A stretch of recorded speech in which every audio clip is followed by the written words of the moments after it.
السلام علیکم۔ یہ کہانی میرے ماموں کے گھر کی ہے۔ میرے ماموں کا گھر جس جگہ پر تھا وہ کافی سنسان جگہ ہے، کیوں کہہ لیجیے کہ وہاں دور دور تک سوائے میرے ماموں کے گھر سے اور کوئی گھر نہیں۔ ہوتا کچھ یوں ہے کہ جب ہماری سمر ویکیشنز ہوتی ہیں تو ہم اپنے ماموں کے اس گھر میں چلے جاتے ہیں، کیونکہ وہاں پر بہت سکون اور سناٹا ہے۔ گرمیاں ہوں چاہے سردیاں، کوئی ٹریفک کا فلو نہیں ہے، آس پاس صرف ڈھلوانے ہی ہیں اور چھوٹی چھوٹی پہاڑیاں۔ اب کچھ یوں ہوا کہ ابھی ریسنٹلی میں اپنے ماموں کی طرف گیا اور ہم پوری فیملی گئے تھے۔ ایسا بھی نہیں کہ میں اکیلا گیا ہوں، میری مما، میرے بہن بھائی، میرے کزن سب گئے تھے۔ اب ہوتا یہ ہے کہ جیسے آپ سب جانتے ہیں پاکستانی ایک روم میں اے سی لگا کر سب ایک ہی جگہ بیٹھ جاتے ہیں۔ میرے ماموں نے اے سی لگایا اور ایل سی ڈی پہ ایک مووی لگا دی اور ہم سب اسی روم میں اکٹھے ہو کر بیٹھ گئے۔ تھوڑی دیر کے بعد ہمارا آرڈر آ جاتا ہے اور ہم میں سے ایک بندہ آرڈر ریسیو کرنے کے لیے گیٹ پر جاتا ہے۔ باہر بالکل سناٹا بیابان اور دور دور تک کوئی آدمی نہیں تھا۔ اب جیسے ہی میں آرڈر لے کر اندر آتا ہی ہوں، میں دروازہ بند کرتا ہوں روم کا، اور مجھے ایسا لگتا ہے جیسے میری بھابھی اور میری مما کی ہنسنے کی آواز کمرے سے بالکل باہر سے آئی ہے، جو کمرے کے باہر برآمدہ تھا وہاں سے۔ جیسے ہی میں نے اندر نظر دوڑائی، سب کے سب ماما، بھابھی، کزنز میرے سب اندر ہی بیٹھے تھے روم کے۔ لیکن میں نے اس بات کو اگنور کر دیا۔ میں نے اپنے بھابھی سے پوچھا کہ سب اندر ہی ہیں، اور اپنے کزنس کے نام لے کر پوچھے کہ وہ کدھر ہے۔ انہوں نے کہا ایک یہیں پر واش روم گئی اور ایک تو یہ بیٹھی ہے۔ اب یہ بات میری بھابھی نے بتائی مجھے، جو میں آپ کو آگے بتانے لگا ہوں۔ تھوڑا سا باہر آیا اور اپنے بھابھی سے میں بات کرنے لگا کہ اس طرح سے مجھے ہنسنے کی آوازیں آئیں کمرے سے باہر، تو وہ ہنسنے لگی اور کہنے لگی یہاں پر تو یہ سب کچھ نارمل ہے۔ کہتی چلو میں تمہیں اسی سے ریلیٹڈ ایک واقعہ بتاتی ہوں۔ کہتی ایک مرتبہ تمہارے ماموں اس گھر میں تھے اور سردیوں کی راتیں تھیں۔ کسی ایمرجنسی کی وجہ سے تمہارے ماموں کو کھانا دینے کے لیے تمہارے بھائی کو آنا پڑا۔ بھابھی نے بتایا کہ پہلے تو ماموں نے منع کیا کہ اس وقت علی کو مت بھیجو کھانا لے کر، لیکن پھر تمہارے بھائی کہنے لگے کہ بابا اور امی دونوں بھوکے ہیں اور اکیلے ہیں گھر میں، مجھے جانا چاہیے۔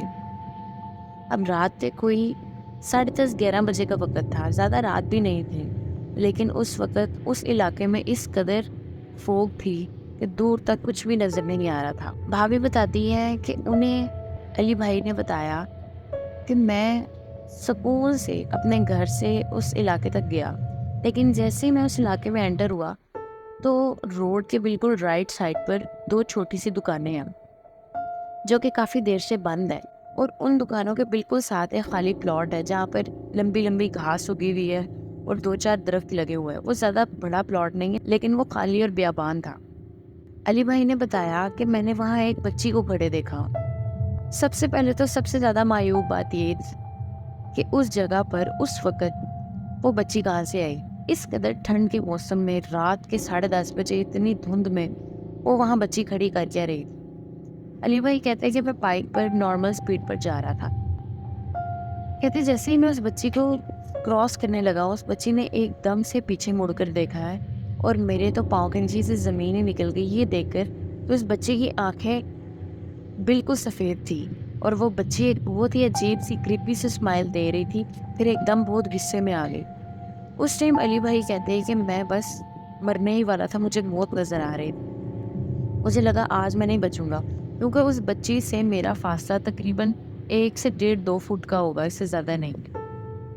کہتے 1 to 5 میرے پاس تھی، فل سپیڈ میں نے کر دی، یہ سوچے بغیر کہ آگے سے کوئی چیز آ گئی تو میں سیدھا مارا جاؤں گا۔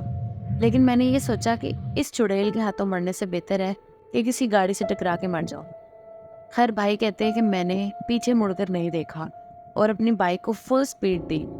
وہاں سے بھی گھر کا راستہ 10 منٹ دور تھا، چونکہ وہ ایسا علاقہ تھا جہاں پر سڑکیں کافی خراب تھی اور ایک گلی سے انٹر ہو کر وہ گھر آتا تھا۔ گھر کے گیٹ پر پہنچا تو میں نے جا کر وہاں سانس لیا، لیکن ابھی بھی میرا اوپر کا سانس اوپر اور نیچے کا نیچے تھا، کیونکہ میں مسلسل پیچھے کی طرف دیکھ رہا تھا کہ کہیں وہ میرے پیچھے نہ آ رہی۔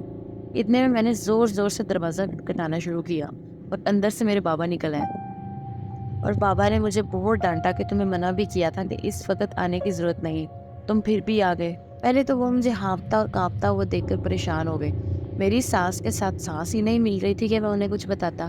تھوڑی دیر کے بعد جب میں نارمل ہوا تو میں نے اپنے بابا کو سارا ماجرا بتایا کہ میرے ساتھ کیا ہوا۔